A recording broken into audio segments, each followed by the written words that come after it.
Good morning mga katanod. Kumusta po kayo? Ngayong araw po ay papunta po tayo sa Municipality of Bato mga katanod. Kasi po magandang balita. Sa tagal po ng panahon, kami nagpa-follow up niyan na magkaroon tayo ng Coast Guard Office sa Bato.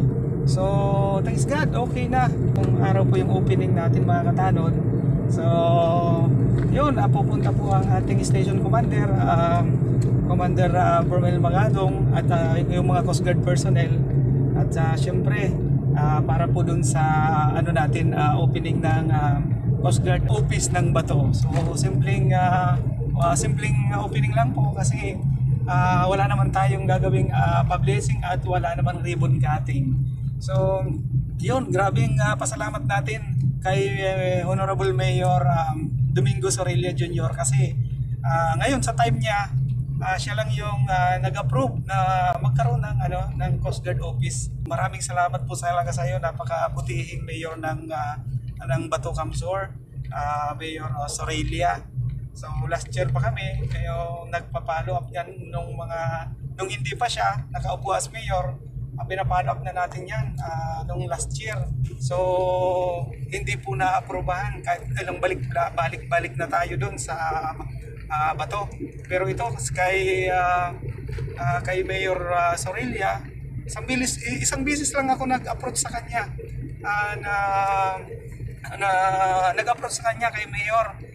Napakabilis, aprobado agad sa kanya at binigyan tayo talaga ng magiging opisina doon sa Coast Guard doon sa Bato. So talagang napakabait ng mayor na ito.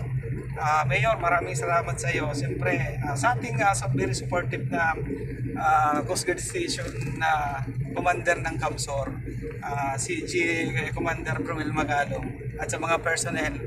Ayun, kasi ganito mga katanod, dahil po ang Bato po ay mayroong lake. So isa din po sa pag may mga masamang panahon, may mga kalamidad, at dyan din po yung bumabaha, nag-umaapaw yung lake, lalong na pag may mga bagyo at pag may mga baha. So yun, yung lake ng Bato ay umaapaw din talaga yan.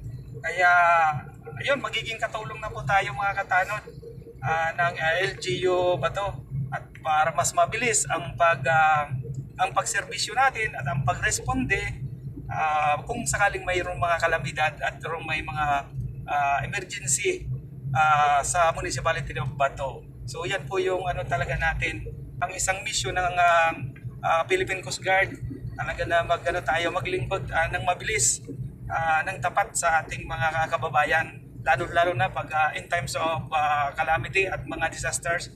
So yun, so sa wakas, sa tagal ng panahon mga tanod, nandiyan na po ang pagsiservisyo ng Philippine Coast Guard, lalo na po ang Coast Guard Kamsur at siyempre magiging Coast Guard Bato na mobile team ang tawag po niyan mga katanod. So yun, samahan nyo kami mga tanod, hanggang dito na muna. Maraming salamat.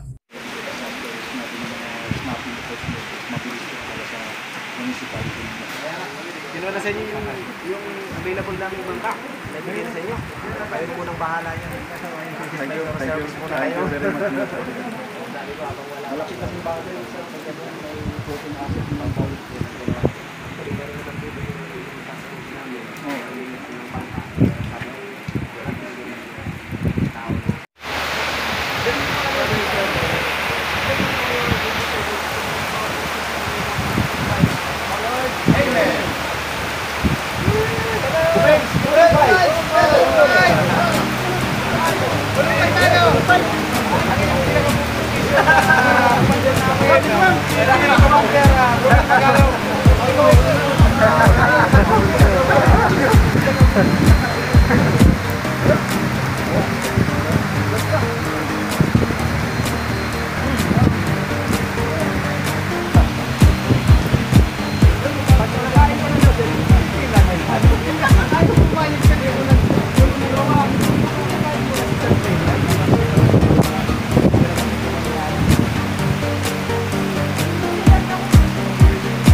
Yun mga katanod, natapos din yung opening natin ng Coast Guard, Mobile Team Coast Guard ng Bato.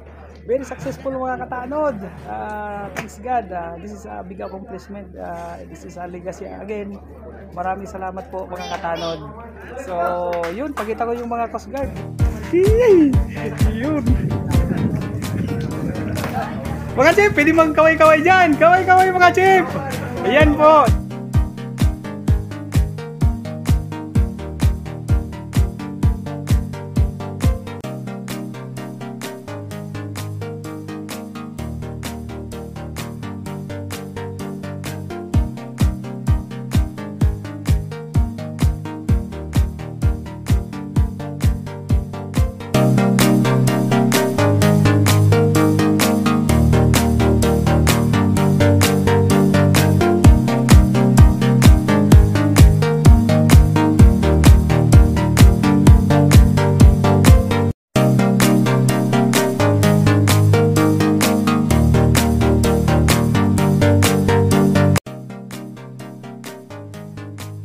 Binabati ko po pala ang ating butihin at napakagaling at napaka-snapping komandante ng Philippine Coast Guard, Coast Guard Admiral Artemio Manalo Abu, at ang aming bagong District Commander ng Bicol, Coast Guard Commodore Henito B. Basilio.